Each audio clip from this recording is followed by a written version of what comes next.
စာဝတ်နေရေးအဆင်မပြေလို့မွေးကင်းစားသမီးလေးကို30နဲ့လဲလဲမယ်လို့ပြောလာတဲ့ဇနီးမောင်နှံပရိသတ်များအားလုံးပဲမင်္ဂလာပါရှင်ဆယ်လင်စင်တာ page ကနေပြန်လည်ကြိုဆိုလိုက်ပါရစေ။စာဝတ်နေရေးတွေကြက်တဲလာပြီးရဲ့နောက်မှာတော့အမွာသမီးအကြီးလေးကို30နဲ့ရောင်းစားပြီးတော့ဘဝအသေးစတင်မယ်လို့ပြောလာတာကတော့ညောင်တုံးမျိုးကဇနီးမောင်နှံမှာမြန်မာနိုင်ငံမှာစီးပွားရေးအခြေအနေတွေကျဆင်းပြီးနောက်မှာမိသားစုတော်တော်များများဟာအနေအထိုင်အစားအသောက်တွေတဖြည်းဖြည်းနဲ့ကြက်တဲလာတာကိုတွေ့ရပါတယ်။အခုချိန်မှာတော့မြန်မာနိုင်ငံမှာတစ်နေ့တက်တစ်နေ့ကုန်စည်နှုန်းတွေဟာအဆမတန်ထိုးတက်လာတာကိုပြည်သက်ကြီးတို့သိကြမှာပါ။ကုန်စည်နှုန်းတွေထိုးတက်လာတဲ့အတွက်ကြောင့်မိသားစုအချို့ဟာအရင်နေထိုင်မှုပုံစံနဲ့မတူတော့ပဲတခြားစီဖြစ်ကုန်ကြပါတယ်။ဒီလိုခေတ်ပြက်လာတဲ့ချိန်မှာအချို့သူစင်းရဲတွေဟာကိုဝမ်းဖြည့်ဖို့တင်မကသားသမီးအတွက်နဲ့ပါရှာဖွေစားတောက်ဖို့ကမလွယ်ကူကြတော့ပါဘူး။အလောက်အကင်နဲ့ငွေရှားပါမှုတွေကြောင့်အချို့မှာကြံရမရပဲတောင်းစားကြတဲ့အထီကိုဖြစ်ကုန်ကြတာတွေရှိပါတယ်။အချို့အုပ်ထိန်သူမိဘတွေကလည်းအသက်အားဖြင့်ငယ်ရွယ်လွန်းတဲ့ကလေးတွေကိုပါတောင်းစားခိုင်းလာကြပါတယ်။မွေးထားသမျှသားသမီးတွေအကုန်လုံးကို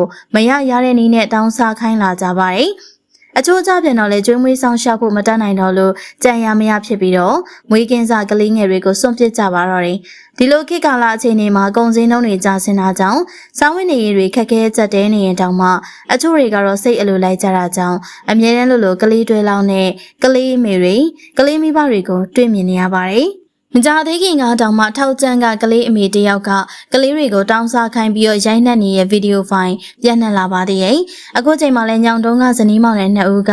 ကိုကလေးအရင်ခောက်ကိုတောင်းတနာညာတာမှုမရှိ30ရရင်အလဲလေလုံမယ်လို့ပြောလာတာကြောင့်လူတွေလည်းတော်တော်လေးဒေါသထွက်နေကြပါတယ်။ကလေးဖေဖြစ်သူကတော့သူတို့မိသားစုလေးဟာအခုချိန်မှာတကယ်ကိုအကြက်တဲကိုရောက်နေရပြီးတရက်နတ်မှန်အောင်မစားနိုင်တာကြောင့်ပြောခဲ့ပါတယ်။အလုတ်ကိုစီလုပ်ဖို့စဉ်းစားပေမဲ့အခက်အခဲတွေနဲ့ကြုံတွေ့ရတာကြောင့်အလုတ်ကင်လည်းမရှိဘူးလို့ဆိုပါတယ်။သူတို့ကတော့ကိုကလေးမို့လို့ချစ်ပေမဲ့တကယ်ကိုစားဝတ်နေရေးကြက်တဲနေရဲ့အပြင်အငယ်မလေးကျမ်းမာရေးအတွက်ကြောင့်လည်းပါတယ်လို့သိရပါတယ်။အပွားနှစ်ယောက်မှာငယ်မလေးဖြစ်သူကမွေးရပါနှလုံးရောဂါပါလာတဲ့အတွက်ဆေးရုံသွားပြနေရတာကြောင့်ဆေးဘိုးဝါကလည်းမတတ်နိုင်ပါဘူး။ဆရာဝန်ကြီးတွေကကလေးကမဖြစ်မနေခွဲစိတ်ရမှာဖြစ်တဲ့အတွက်အသက်အန္တရာယ်လည်းစိုးရိမ်နေရပါတယ်။နောက်ပြီးတော့ကလေးငယ်လေးကိုဆေးရုံဆေးခန်းတွေသွားပြချိန်မှာဘာယောဂါမှမရှိတဲ့ကလေးအကြီးလေးကိုပါခေါ်လာတာကြောင့်ကျန်းမာရေးထိခိုက်မှာဖြစ်တဲ့အတွက်ဆရာဝန်တွေရဲ့စူပူတာတွေတောင်ခံခဲ့ရတယ်လို့မိခင်ဖြစ်သူကဆိုပါတယ်။ဒါတွေကြောင့်လည်းသမီးအကြီးလေးကိုပေးရတာဖြစ်တယ်လို့သိရပါတယ်။30ရရင်လုံးဝအဆင်မပြေနိုင်သေးပေမဲ့သူတို့လင်မယားနှစ်ယောက်ကတော့အလုပ်အသစ်ဘဝအသစ်စတင်ပြီးတော့သမီးအငယ်လေးကိုစေကူမှာဖြစ်ကြောင်းမွေးစားခံရမဲ့သမီးအကြီးဆုံးလေးကပညာရေးကျန်းမာရေးဆက်ဆက်ရရကောင်းမွန်မယ်လို့ဆိုပါတယ်။သမီးလေးကို30နဲ့ရောင်းစားမှာဖြစ်ပြီးတော့မွေးစားမဲ့သူရှိရင်တော့ထည့်ပေးလိုက်မှာဖြစ်ပါတယ်။ဘယ်သူမှခေါ်မမွေးစားရင်တော့မခိုင်နှင်းဝေစီကိုပို့ပြီးတော့30တောင်းရမ်းမယ်လို့လည်းပြောနေကြရပါသူတို့လင်မယားနှစ်ယောက်ကကိုယ့်ရဲ့သားသမီးအရင်ခောက်ကိုသူများလက်ထဲကိုထည့်ရမှာကိုတောင်းနည်းနည်းလေးမှနှောင်တရမယ့်ပုံမပေါ်ပါဘူးကိုဝင်းဝါဖို့အတွက်ကလေးကိုတောင်ရောင်းစားရတဲ့သူတို့ဇနီးမောင်နှံကိုတော့အများပြည်သူတွေက